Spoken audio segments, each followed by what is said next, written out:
Hello everyone. In this session, we are going to see about the classification of robot based on control system. So there are three control systems available. One is point-to-point control robot, second one continuous path, and third one controlled path. So let us discuss all these things in a detailed manner. So this is the summary, and the first one, point-to-point control robot. So this is the point-to-point control robot. The right side video examples are given for the point-to-point control robot. First one is the component insertion and second one is the spot welding.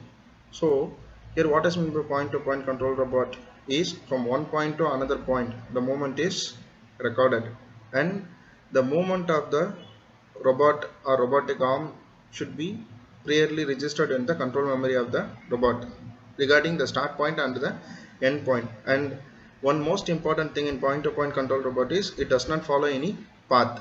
So it can travel from one point to another without considering any points. Any path.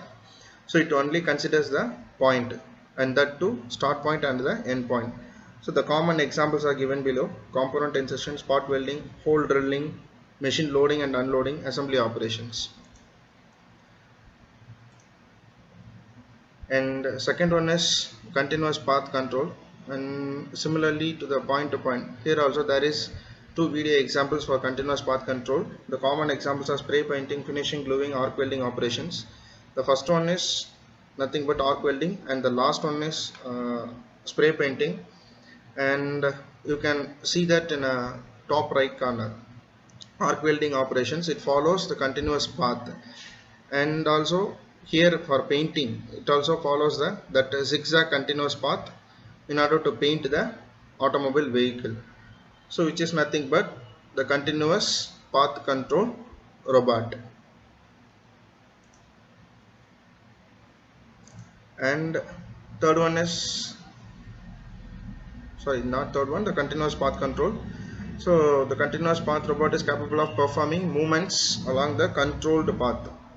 With control path from one control, the robot can stop at any specific points along the controlled path, which means during the path following, the robot may stop at any point only at the path of the robot or path of the operation.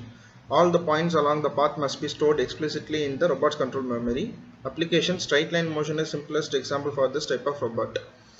So whatever may be the path, it should be stored clearly into the robot's memory, control memory. And the most common motion is straight line motion. And some continuous path control robots also have capability to follow a smooth curve path that has been defined by the programmer. So it also follows a smooth curve, which means either it may be a parabola or a hyperbola or a spline path. So whatever the path, it should be clearly programmed by the programmer, and that too should be registered in the robot's control memory. In such cases, the programmer manually moves the robot arm through the desired path, and controller unit stores a large number of individual point locations along the path in memory, which is nothing but the teach-in. So what does mean by teach-in, teach pendant robot? So those and all we can discuss in the further videos. And the third one is the controlled path robot. Controlled path robots is nothing but whatever may be the geometry, straight line, circle, the different paths. So it can be controlled, whether if the robot misplaces or move away from the path, it can be rectified and get back into the direction or path by means of servo mechanism, which is nothing but controlled path robot. So only the start and finish point and the path definition function must be stored in the robot's control memory. So it is important to mention that all control path robots have a servo capability to correct their paths.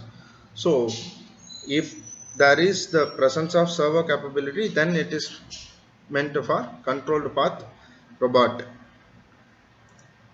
And the performance specification of industrial robot, which is nothing but the industrial robots are how they are specified for the performance. Size of the working envelope, it may be spherical or polaroid or cylindrical, whatever. And then precision of movement, control resolution, accuracy, repeatability, lifting capability in terms of lift capability, weight depends on weight, and then number of robot axes, 3 axis robot, 4 axis robot, etc. And then speed of movement, maximum speed, acceleration or deceleration, time, motion control, path control or velocity controls.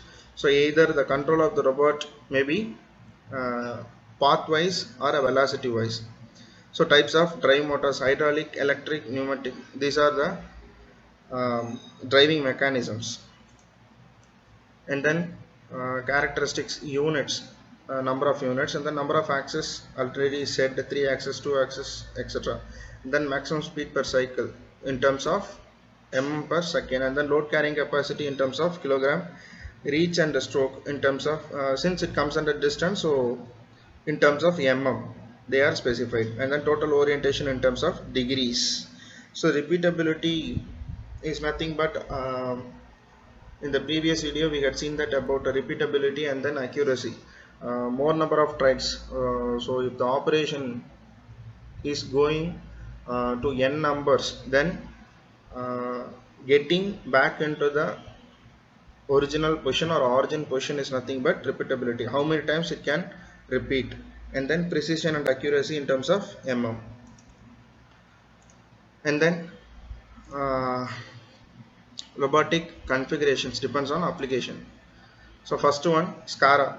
So in this the left example video is already given in the previous video. So what are the characteristics of the SCARA robot? So repeatability very high, 0.025 mm, less than 0.025 mm, and so the repeatability is high. And then it consists of minimum 4 axes. So we can see that in a video. So how many number of axes? So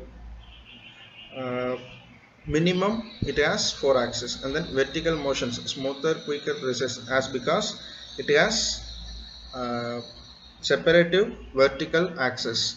And then working envelope range is less than 1000 mm, which means 1 meter. And then payload 10 to 100 kilograms, and speed fast when compared to another types of robots. So the velocity will be the 1000 to 5000 mm per second.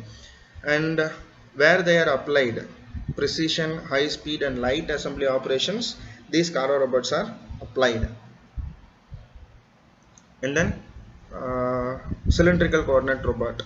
So it has wide range of sizes, and it has minimum 3 axes, and that too 2 axes should be in a linear or else prismatic. And then working envelope typically large, so vertical stroke as long as radial stroke, as because it consists of 2 linear axes or prismatic axis. So the structure is not compact, as because of this vertical 2 linear prismatic axis.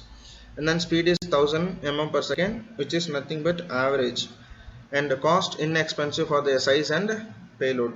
Where they are applied, the small robots of cylindrical coordinate robot are applied in precision small assembly task, and when it comes under large category, then it is widely used in material handling, machine loading or unloading processes.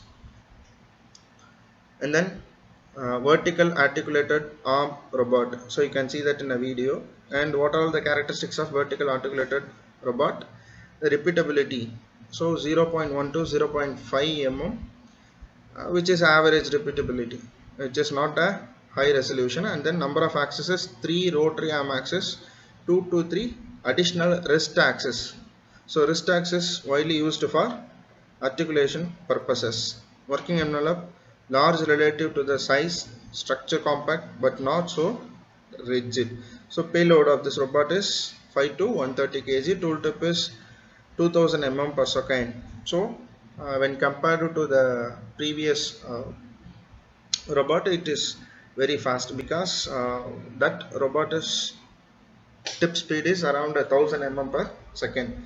And this type of vertical articulated arm robot are widely used in welding, painting, sealing, deburring and material handling, etc. And spherical coordinate robot, they are widely used in material handling, spot welding, machine loading. So you can see that in a video. It gives the spot welding. And what are all the characteristics? Repeatability, which is nothing but poor, 0.5 to 1 mm, which means, so the error range will be 0.5 to 1 mm. So if the first time it places at exactly 0 comma 0 comma 0, and the second time it may be 0.5 to 1 range on either axis, x, y or z axis, and the number of trials goes on, the repeatability will be poor.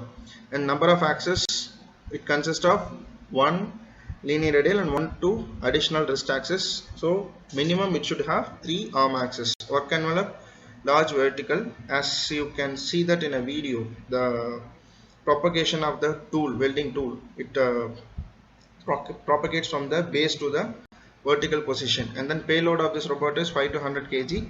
Speed similarly low, as because it's comes under the welding and loading operations. Loading and loading operations are material handling, and so the speed will be relatively low. And then Cartesian coordinates robot, so where they are widely used in precision assembly, so it has high repeatability. You can see that 0.015 to 0.1 the range will be, and so the repeatability will be high, which means the error from the previous to the consecutive trials are very low, 0.015 to 0.1 range. And number of axes, 3 linear arm axis, so it has 3 axes and all the 3 axes are prismatic or linear. You can see that in a video. And working envelope, relatively large. Payload of this robot will be 5 to 100 kg, and speed of the robot is relatively very fast. So in this video you can see that the travel of the manipulator is around a linear, and also the perpendicular axis also in the moment of linear, and base can also be movable in a linear path, and so it is named as Cartesian coordinate robot. So next one, gantry robot. So gantry robots are widely used in very large parts handling and moving material over long distances, welding, gluing, etc. So these are the applications of gantry robot, and their characteristics are repeatability 0.1 to 1 mm, which means the repeatability will be very low. So number of axes, 3 linear transverse axis and 1 to 3 additional wrist axis to do the task or material handling, moving, etc. And working envelope is very large since it travel around long distances. And payload is very function of size support, very heavy, 10 to 1000 kgs, so almost 1 ton weight handling capacity is having through this type of gantry robots. And the speed is low for large masses, because as the weight increases the travel velocity should be a low, which is nothing but the speed of the robot. And then programming of the robots. So how the robots can be programmed, either the path or the start point or end point, speed, velocity, how they are programmed and how it is registered in the robot's control memory by means of manual cams, stops, etc. Walkthrough, which is nothing but lead through, manually move the arm record to memory, and manually teach pendant. Offline programming is nothing but with the help of the languages. So VAL, RAPT is nothing but the languages which is widely used to program the operation. So these are all the programming of robots, and we can see this programming in a separate video. And with this I had concludes this session, and we'll see in the next session about programming of robots. Thank you.